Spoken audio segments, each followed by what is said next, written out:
When Germany collapsed in 1945, millions of civilians were exposed to the arrival of foreign troops.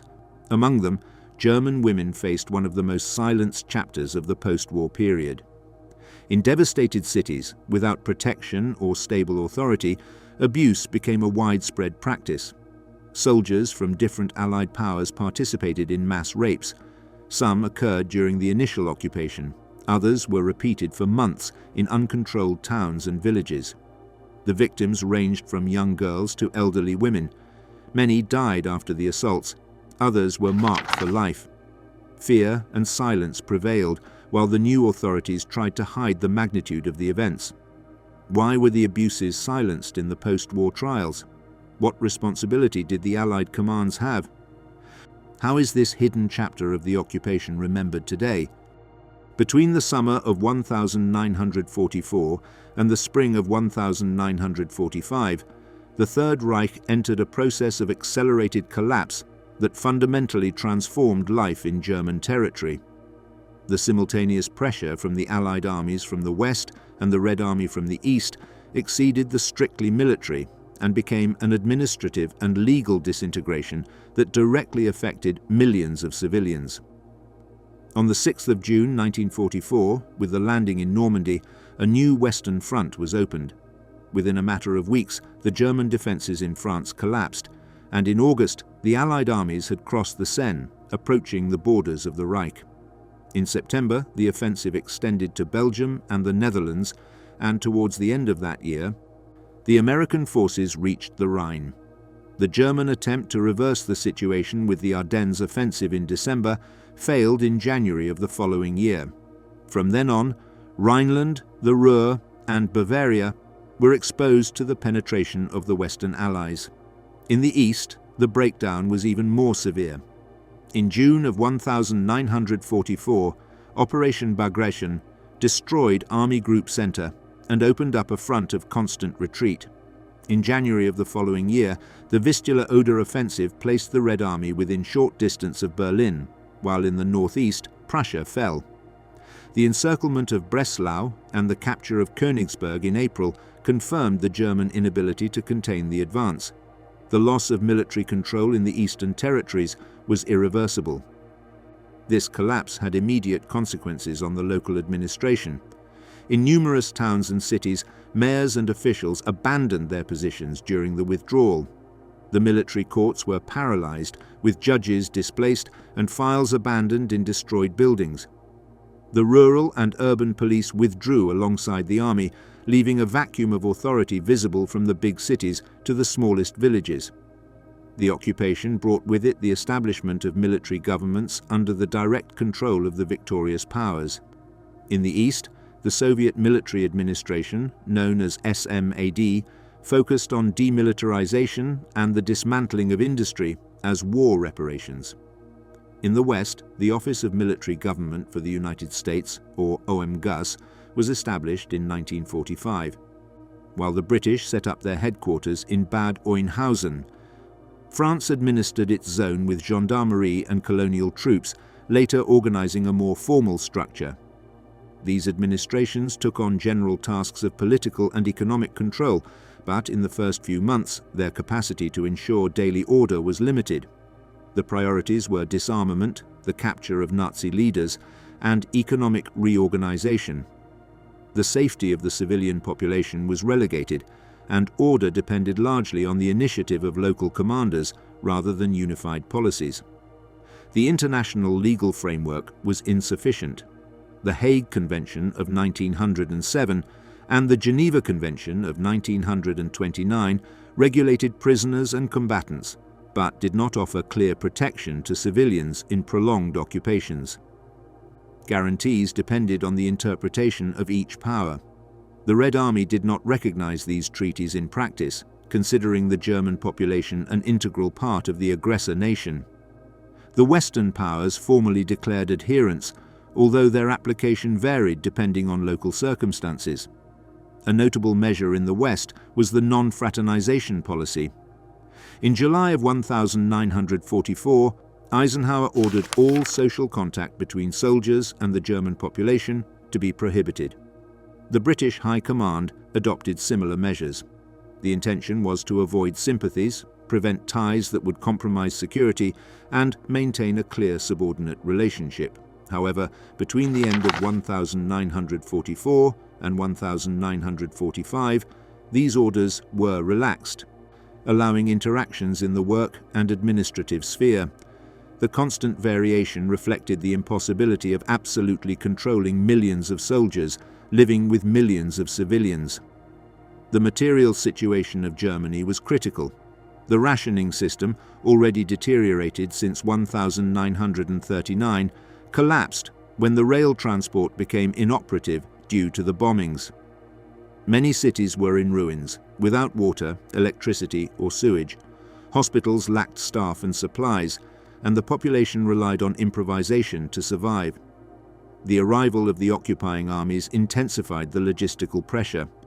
The requisition of houses, animals, and food became widespread. In towns and villages, the troops occupied schools, town halls, or private homes, displacing their inhabitants. In the cities, basements and air raid shelters, originally designed to protect from bombings, were transformed into family concentration spaces under forced proximity with soldiers. The Allied armies distributed sufficient internal rations for their troops, while the German population received minimal subsistence amounts, often insufficient to maintain a basic diet. This inequality reinforced dependency and consolidated the occupiers' position of absolute power over the civilians. Military discipline was a central concern, although with limitations. In the Red Army, security services like the NKVD and SMERSH mainly monitored their own soldiers and controlled ideological loyalty, not the protection of civilians. In the West, discipline fell on specialized bodies: the United States Military Police, the British Corps of Military Police, and the French Gendarmerie. Their responsibility was to investigate crimes and patrol, but their number was insufficient given the magnitude of the territory and the deployed troops. The military courts were primarily designed to judge desertion, insubordination, and internal offences. Crimes against German civilians were of secondary importance, and their prosecution depended on the initiative of local commands. In many cases, the files never reached investigation or effective sanction. The combination of absence of local authority, legal ambiguity, logistical pressure, and insufficient discipline created a conducive environment for abuses. Traditional civil protection structures had collapsed. The new institutions were not yet fully effective, and the German population was left in a position of extreme vulnerability. Between the summer of 1944 and May of 1945, Germany went through a chaotic period in which the control mechanisms were unable to effectively regulate the relationship between occupation troops and civilians. In that transitional context, German women became a particularly exposed sector to the most direct effects of military occupation. East Prussia was the first territory of the Reich itself reached by the Red Army in its advance towards Germany. The Soviet offensive towards this region began in the autumn of 1944, a direct continuation of Operation Bagration, which during the summer had destroyed the German Army Group Center in Belarus. In October of that year, the Battle of Gumbinnen took place, considered the first serious confrontation within East Prussian soil. Although the German defense managed to temporarily contain the advance, the structural weakness of the positions became evident. The fortifications, hastily erected, could not withstand the pressure of an army that accumulated years of offensive experience and growing material power. During those weeks, Soviet columns penetrated into localities like Nemmersdorf, Goldap, and nearby villages, marking the first direct contact between Soviet soldiers and German civilians. In November, German counterattacks managed to regain part of the ground and momentarily stabilize the front, but those tactical successes did not change the overall trend. The Soviet penetration had begun and would intensify at the beginning of the following year. On the 12th of January, 1945, alongside the Vistula-Oder offensive, the specific offensive against East Prussia was launched. Within a few weeks, the German lines were overwhelmed. Königsberg and a large part of the territory were isolated from the rest of Germany, while cities like Tilsit and Goldap came under Soviet control. The siege on the Prussian capital was closing, and tens of thousands of civilians began fleeing towards the Baltic ports. The German reports from those dates document the violence perpetrated against the population. In Nemmersdorf, medical and forensic teams sent by the Wehrmacht after the temporary recovery of the village recorded corpses of civilians with signs of execution at close range. Among the victims were elderly people, women and children. The autopsies in Insterburg described cranial fractures, gunshot wounds at point-blank range, and in some cases mutilations with sharp objects. The reports maintained the clinical tone typical of medical documents, but registered the violence suffered by the non-combatant population. In locations such as Goldap, looting of homes, intentional fires, and the destruction of essential agricultural facilities were reported. Documents collected on those dates mention multiple rapes committed both in private homes and improvised shelters.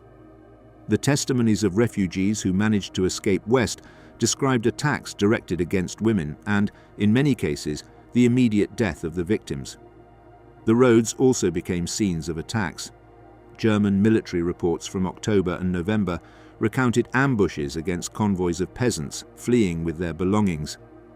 Artillery fire scattered groups of refugees, and there were summary executions of men trying to protect their families. In January of 1945, with the general offensive underway, the density of refugees on the routes of East Prussia increased dramatically, and numerous convoys were hit by artillery attacks and direct fire. The Nemmersdorf case gained immediate relevance for German propaganda. The Wehrmacht organized visits by foreign delegations in October of 1944, including journalists from neutral countries. Photographs were taken, and forensic reports were disseminated describing rapes, murders, and the use of grenades in homes. Joseph Goebbels' Ministry of Propaganda used this material as proof of what they termed Bolshevik brutality. The authenticity of some propaganda elements was questioned later by Western sources, which pointed out possible exaggerations or photographic manipulations. However, the existence of civilian victims in Nemmersdorf was never essentially denied. The subsequent historiographical debate has focused on the magnitude of the events and the political use of the evidence, not on the denial of the violence that occurred.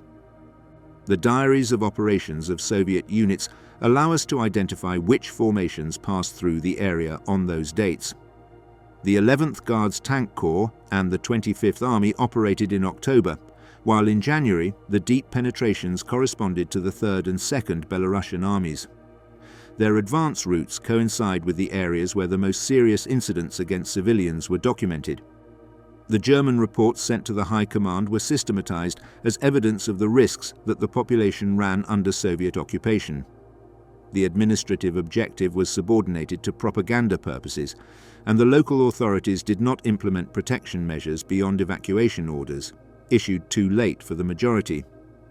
Regarding the Soviet reaction, there is no evidence of internal investigations or disciplinary sanctions for the events in East Prussia.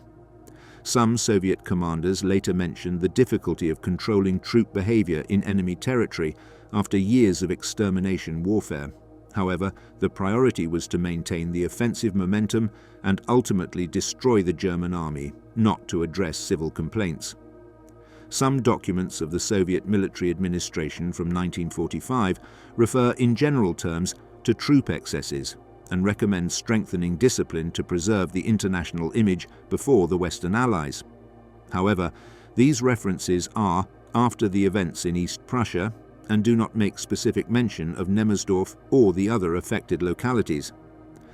The refugees evacuated by sea during Operation Hannibal conveyed accounts of the violence in Prussian villages and roads. Their statements, collected by German naval authorities, complement military and medical reports, providing an additional view of the impact of the Soviet offensive on rural and urban communities. The events of October of 1944 and January of 1945 in East Prussia constituted the first mass contact of the German population with the Soviet occupation on Reich soil. Forensic documents, military reports, march diaries, and testimonies agree in indicating a combination of summary executions, looting, and violence against defenseless civilians. The propagandistic use that the Nazi regime made of these events and the absence of official Soviet recognition conditioned the way in which history has recorded these episodes, which marked the beginning of a pattern that would be repeated in the following months in other occupied German territories. On the 16th of April, 1945, the final Soviet offensive against Berlin began, aimed at breaking the last defense of the Third Reich. Marshal Georgy Zhukov led the First Belarusian Front, which advanced from the east across the Oder River and the Silo Heights, considered the last natural barrier before the capital. To the south, Marshal Ivan Konev, in command of the First Ukrainian Front, penetrated into Brandenburg, heading southwest of Berlin. From the north, Konstantin Rokossovsky's Second Belarusian Front completed the encirclement. On the 21st of April, the first Soviet columns reached the northeastern suburbs, including Pankow and Weissensee, subjected to direct artillery fire and the entry of tanks into their streets. During the following days, Soviet units penetrated Prenzlauer Berg and Mitte, reaching central points like Alexanderplatz.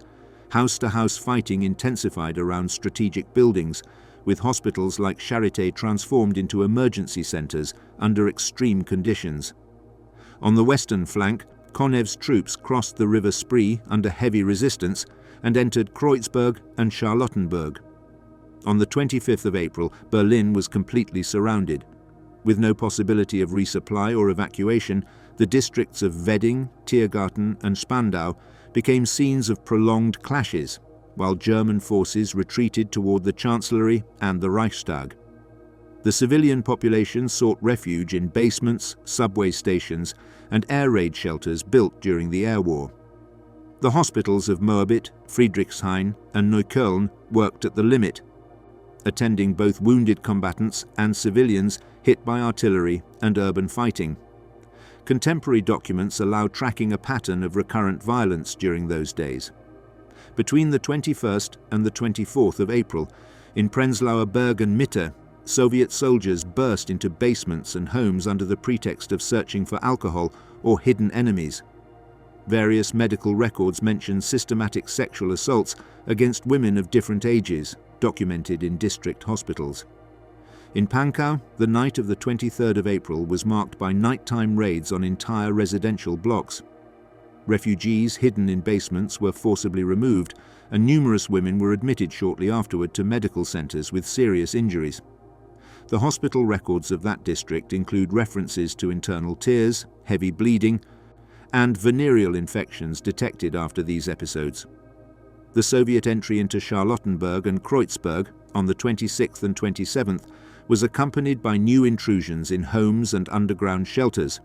The hospitals in Neukölln and Friedrichshain then received a flow of women injured by pelvic traumas and internal hemorrhages. The internal reports of the Charité record an anomalous increase in admissions of this type between the 27th of April and the 2nd of May. In Wedding and Spandau, occupied between the 1st and the 2nd of May, the same pattern was repeated. The surviving parish and municipal records document female deaths, with medical notes describing injuries consistent with sexual violence, along with stab wounds. The volume of registered cases was so high that doctors from Charité and district hospitals sent memoranda to the new Soviet authorities notifying their inability to attend to all the patients. These documents mention hundreds of women treated in a few days, with diagnoses of severe internal injuries, acute infections, and unwanted pregnancies detected weeks later. After the formal capitulation of Berlin on the 2nd of May, when General Helmuth Weidling signed the surrender of the garrison, Soviet authorities tried to restore minimal order. A night curfew was imposed, and NKVD patrols were deployed alongside regular units. On May 3rd, bandos circulated announcing military punishments for any soldier caught looting or abusing civilians. The archives include references to summary executions of Soviet soldiers for serious crimes, although most were linked to large-scale looting rather than sexual crimes. Between May 5th and May 10th Division orders were issued urging to protect the population and reinforce discipline. However, the private diaries kept by residents of Pankow and Wedding confirm that night raids persisted, although on a smaller scale. On the 7th of May, Zhukov issued a specific order reminding his troops that they should behave as a liberating army and not as a looting force. These directives were in response to formal complaints received and the need to demonstrate control to the Western Allies, who would soon enter their previously agreed occupation sectors. The documents available for this period include private diaries, medical reports, and municipal records. The anonymous diary of a Berlin woman, written between April and June, describes nightly break-ins, searches for alcohol, and violence in underground shelters. Similar testimonies are found in parish records, where deaths were recorded accompanied by marginal notes on violent deaths. In the medical records of Charité, there is a significant increase in admissions of young women between the 25th of April and the first days of May. The diagnoses mention pelvic traumas, infections, and internal hemorrhages, accompanied by the lack of antibiotics and surgical material to adequately address the magnitude of the cases. The Soviet orders preserved in municipal archives confirm the formal existence of disciplinary measures, although without detailed data on penalties applied. The death registers in Spandau and Kreuzberg show a sudden increase in deaths of young women in the first week of May, coinciding with the final battles and the initial phase of the occupation.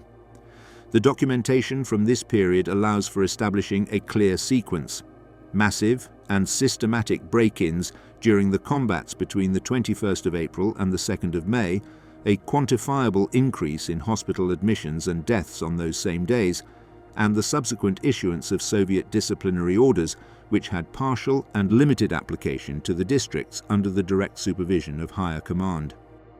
After the German capitulation on the 8th of May 1945, the Soviet military administration in Germany assumed control over extensive territories that would form the Eastern Occupation Zone. This area included rural Brandenburg, a large part of Saxony with its industrial centers, the state of Thuringia during the first few weeks until its transfer to the Americans in July, Mecklenburg-Western Pomerania with its Baltic ports, and most of Silesia, which after the Allied conferences would be handed over to Poland, but which in the first months still housed a significant German population. The territory was largely composed of thousands of rural villages and medium-sized cities. Many of its agricultural infrastructures had remained intact during the fighting, but were immediately subjected to a regime of requisitions and industrial dismantling as part of the war reparations demanded by the Soviet Union.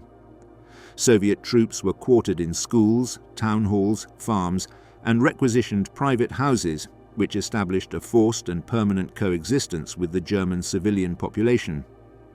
The municipal and parish records of those months reflect a common pattern in several provinces. In rural Brandenburg, the raids of May and June were characterized by the systematic search for consumer goods, watches, bicycles, radios, and alcoholic beverages. During these raids, reports note sexual abuse against women committed both in homes and in stables or barns used as hiding places. Parish books recorded female deaths, accompanied by terms such as violent death or multiple wounds, expressions understood in the context of the time as indirect allusions to sexual violence. In Saxony, cities like Leipzig and Dresden, devastated by the bombings, served as logistical bases for Soviet units. In the surrounding farming villages, the forced accommodation of soldiers in private homes generated constant conflicts. Hospital reports from the summer of 1945 documented a notable increase in venereal infections in women, attributed in the official medical records to forced contacts with occupation soldiers. These documents, drafted with clinical protocols, offer quantitative evidence of the magnitude of the incidents. In Mecklenburg-Pomerania, a key region due to the ports of Rostock and Wismar, violence against civilians was linked to the organized looting of industrial and agricultural goods. Soviet authorities organized railway convoys with complete machinery and agricultural products destined for the Soviet Union. During these dismantling operations, troops also requisitioned livestock and cereals, which left local communities with minimal resources. Municipal records from the area mention mistreatment and deaths of civilians who attempted to resist, recorded in official documents with medical diagnoses specifying traumatic injuries. In Silesia, under direct Soviet control before its formal transfer, there were attacks on columns of refugees trying to flee westward. These groups were stripped of their belongings, and according to official documentation, there were summary executions of men attempting to protect their families. Municipal records from towns like Loban and Görlitz recorded an unusually high number of female deaths during May and June, coinciding with the presence of Soviet detachments. The local files preserve examples of official complaints.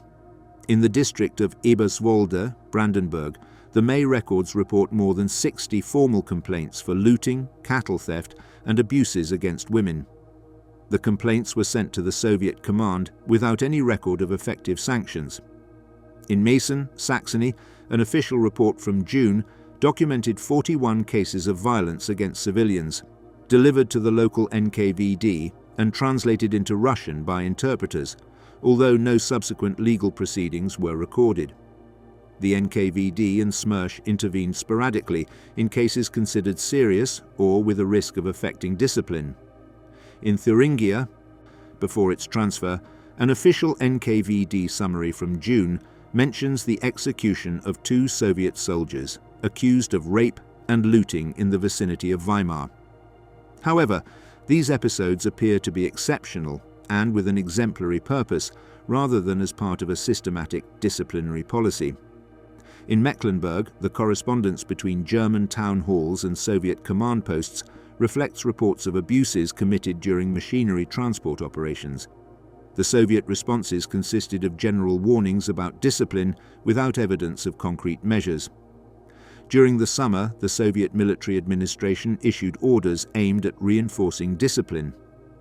On the 20th of June 1945, a directive signed by Zhukov ordered severe punishments against soldiers involved in looting or violations, emphasizing the damage that such conduct caused to the international image of the Red Army.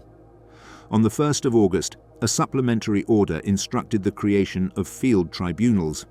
Saxony archives record summary trials in Dresden and Leipzig in September, although the files do not include exact figures or detailed sentences. Despite these measures, German municipal reports continued to indicate incidents until the end of 1945, although on a smaller scale than in the initial months.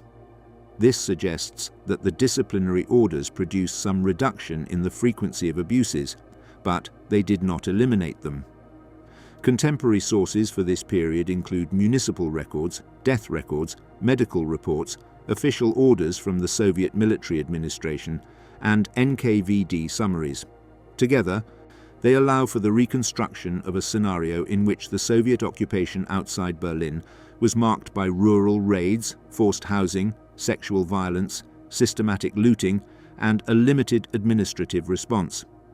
From the summer, Soviet authorities issued disciplinary guidelines that achieved some effect, but practical enforcement was partial in a context of absolute military dominance and legal void that left the German civilian population in a situation of prolonged vulnerability. After the German capitulation in May of 1945, the military administration in the Western Zone remained organized under specific structures that ensured the control of the United States and the United Kingdom over the territories that corresponded to them. In the American sector, authority was centralized in the Office of Military Government, United States, known as OMGUS, created in December of 1944, but fully operational after the end of the war. Its jurisdiction covered Rhineland-Hesse, Bavaria, and, since July, the American sector of Berlin according to the occupation agreements. The United States Military Police, identified as military police or MPs, assumed specific tasks: regular urban patrols, guarding prisoners of war, traffic control, and arresting United States soldiers accused of crimes. It constituted the main mechanism of internal discipline and response to complaints from German civilians. In parallel, the British established the British military government under the 21st Army Group, reorganized in July as Control Commission for Germany, CCGBE. Its jurisdiction included Schleswig-Holstein, Lower Saxony, North Rhine-Westphalia, and Northwest Berlin. The British Corps of Military Police, CMP, performed functions equivalent to the United States MPs. Both Western commands progressively absorbed the pre-existing German police records, which made it possible to have local reports on incidents committed by occupation soldiers. This transfer of files provided the OMGUS and CCGBE authorities with a documentary basis with which to initiate judicial processes when deemed necessary. Non-fraternization policies were imposed before the mass entry into Germany. On the 10th of September, 1944, the Supreme Headquarters Allied Expeditionary Force, SHAF, issued the order prohibiting any social contact with Germans. Eisenhower reiterated it in March of 1945, shortly before the troops crossed the Rhine.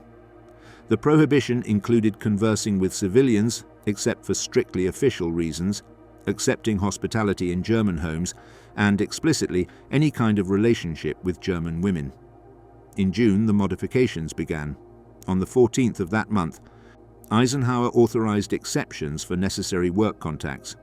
On the 15th of September, in the American zone, the policy was officially repealed, allowing social relations under military supervision. In the British sector, the easing began in July, and the formal repeal came in September of the same year. The files reflect reports in different urban centers. In Cologne, the United States military police recorded 39 reports of rape between May and September of 1945. All cases were transferred to courts-martial, with at least 15 documented convictions.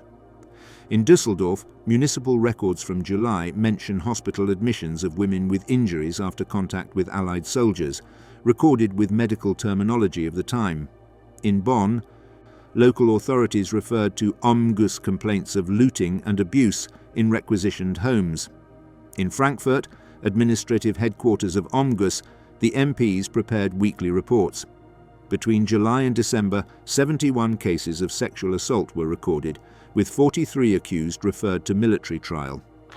In Stuttgart, under American control between April and July, 22 complaints were documented in German police files, later transferred to the occupation authorities. The Bavarian records indicate that in Munich, 62 summaries for rape were opened between May of 1945 and June of the following year.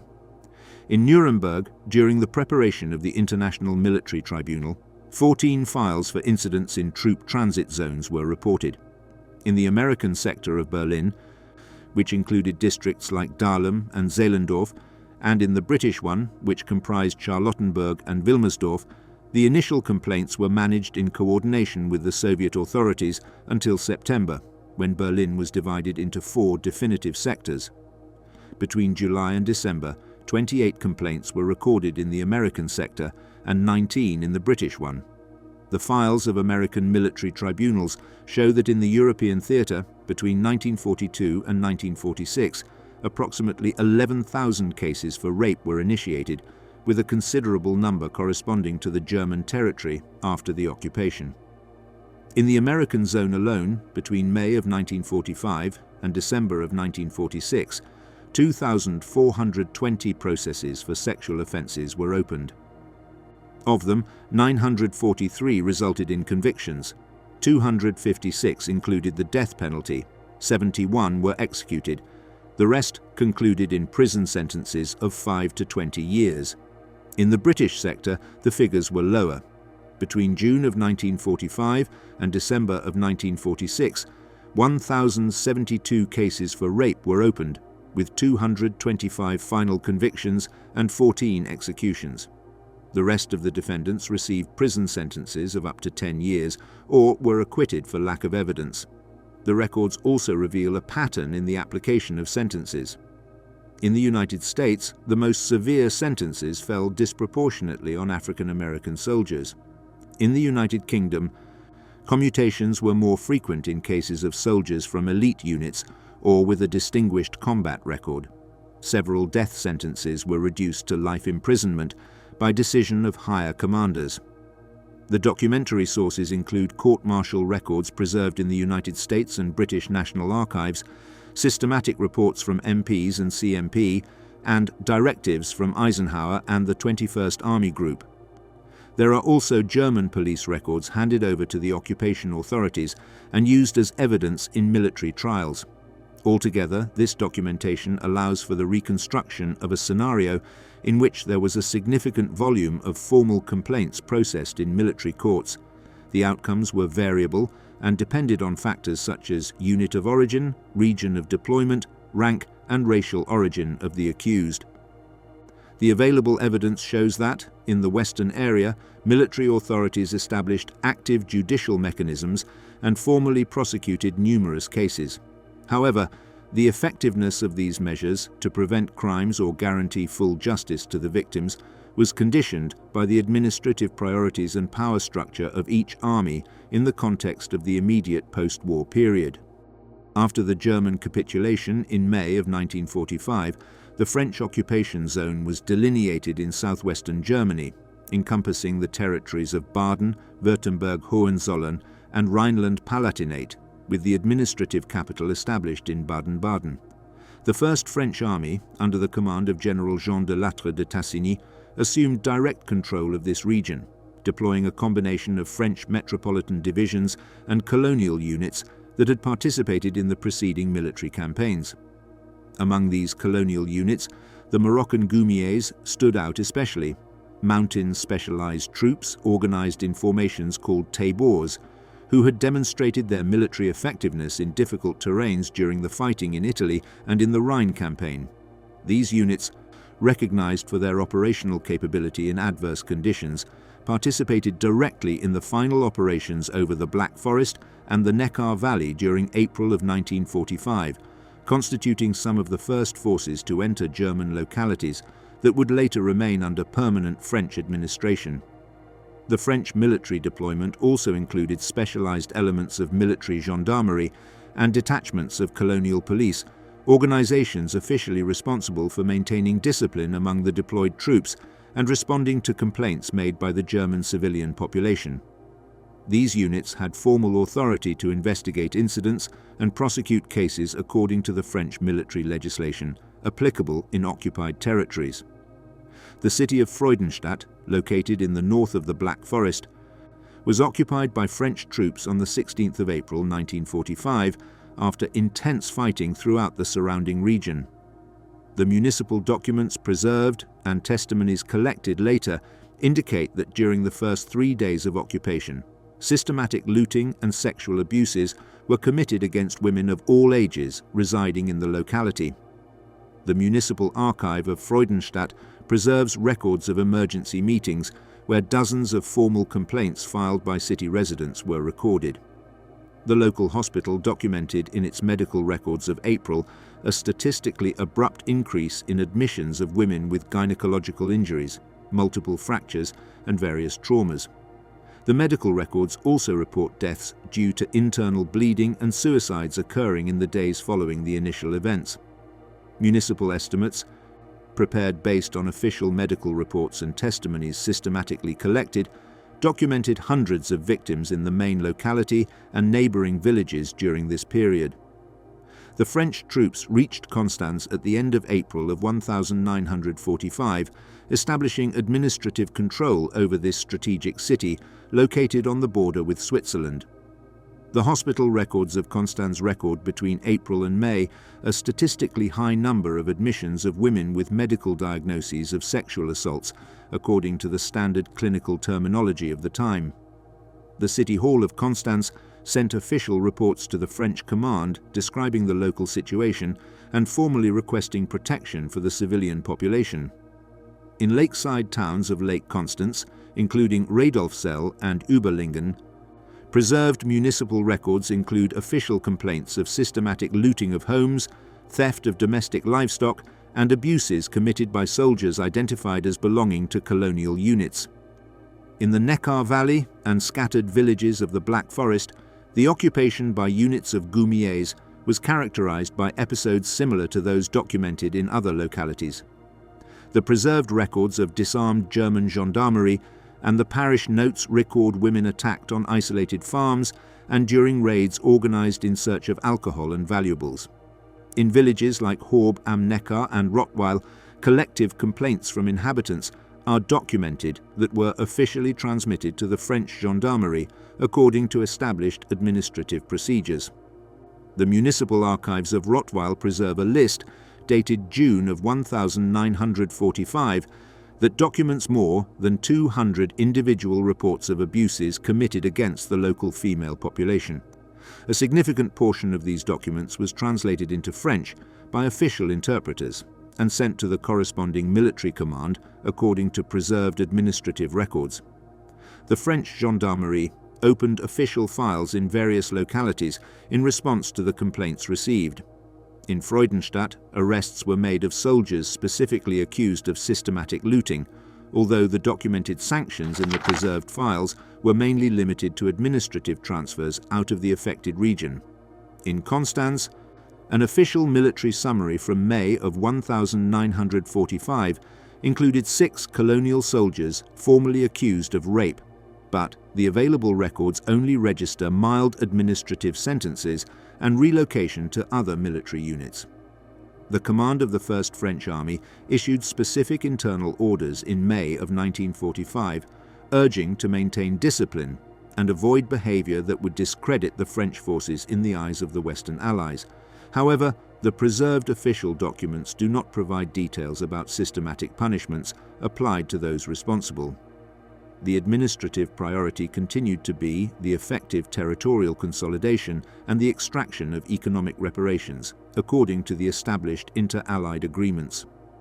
Within the framework of the Allied Control Council, which assumed joint administration of Germany from July of 1945, the French mission received official communications from British and American authorities about complaints from the German population in border areas between occupation sectors.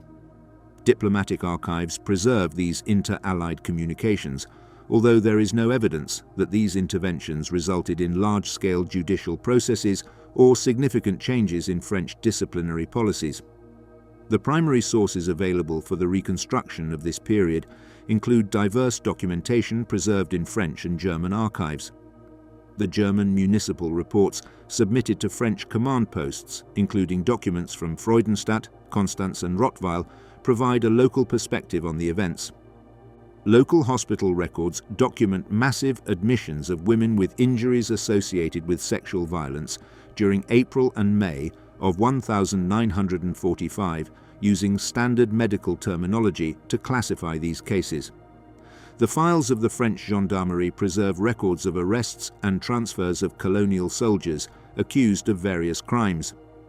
The orders from the command of the First French Army, issued during May and June of 1945, contain generic administrative references to military discipline.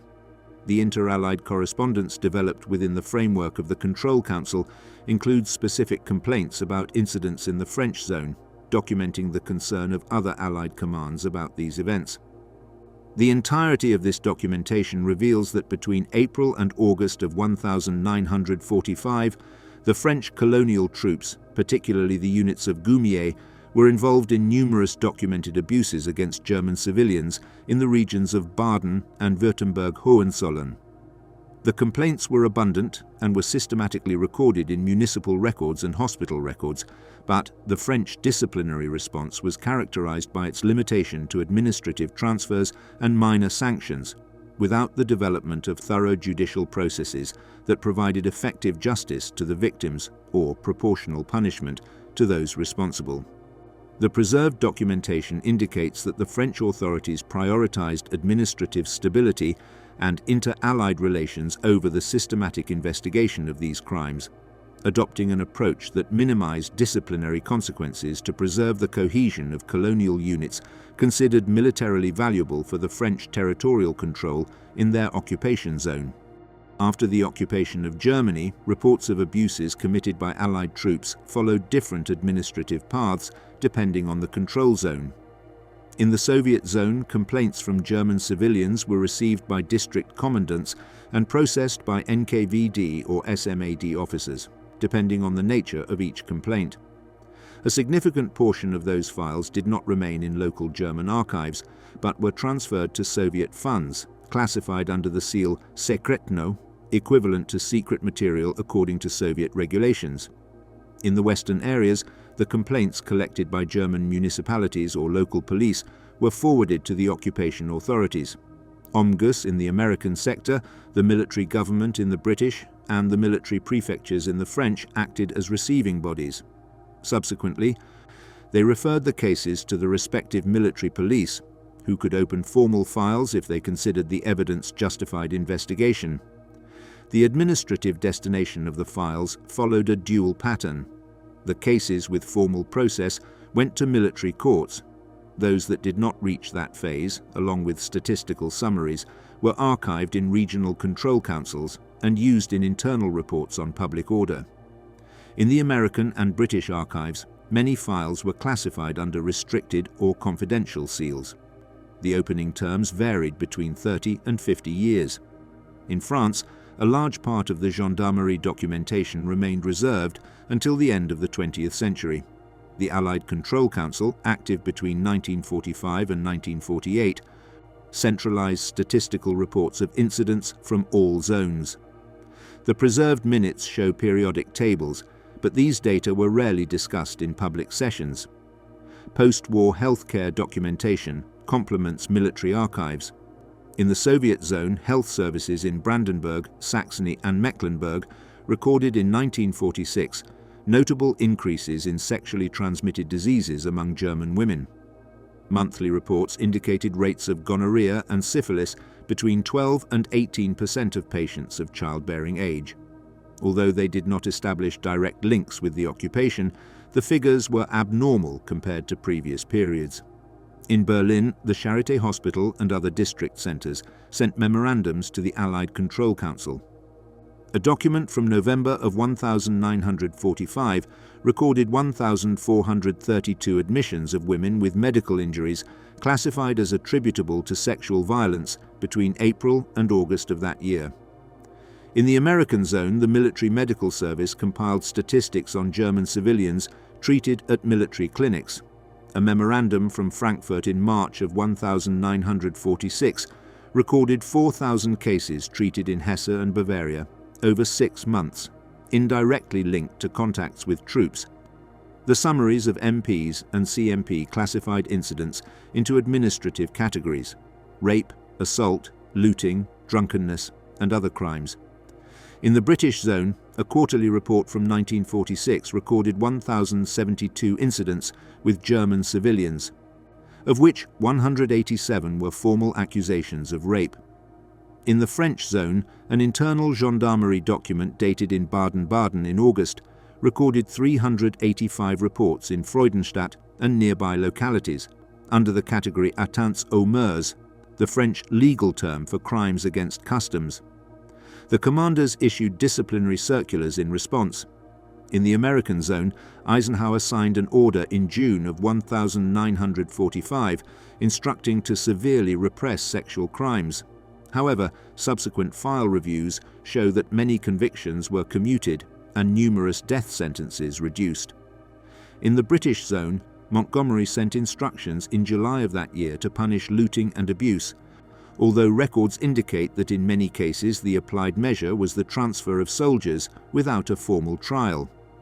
In the French zone, Delattre de Tassigny issued an order in May prohibiting looting and violence, but the files reveal that the sanctions consisted mainly of repatriations or redistributions of colonial troops.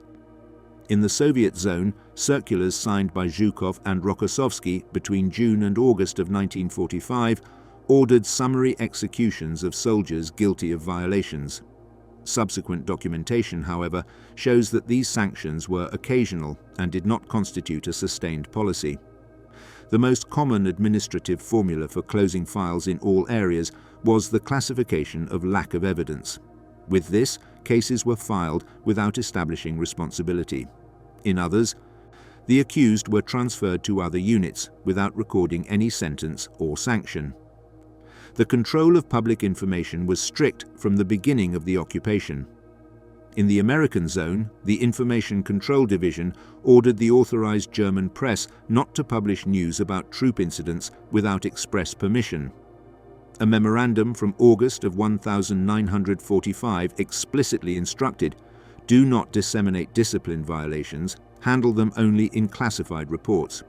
In the British zone, the Control Commission issued similar guidelines to authorized media in September. In the French zone, military censorship ordered newspapers in Baden and Württemberg to refrain from publishing articles about looting or abuse, imposing administrative sanctions on editors who failed to comply. The Soviet Union maintained even stricter propagandistic control. Official news reports showed the Red Army as a liberating force, with images of humanitarian aid and reconstruction, while any complaints were suppressed by censorship. The Western newsreels, shown in German cinemas during 1945 and 1946, also omitted any reference to occupation violence. They showed food distribution, reconstruction, and Nuremberg trials, but excluded disciplinary incidents. In the internal press archives, both Soviet and Western, explicit notes of these policies are preserved: not to report publicly, to address the cases only in reserved reports. The period between 1945 and 1950 reveals a common administrative pattern: an abundance of records and official statistics, immediate classification as restricted or secret, and strict control of public information.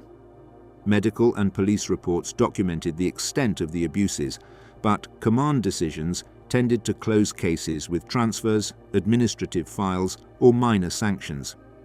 Meanwhile, Allied and Soviet propaganda established official narratives that excluded these incidents, creating an informational void that influenced the collective memory of the occupation and left a large part of the documented events without full judicial resolution.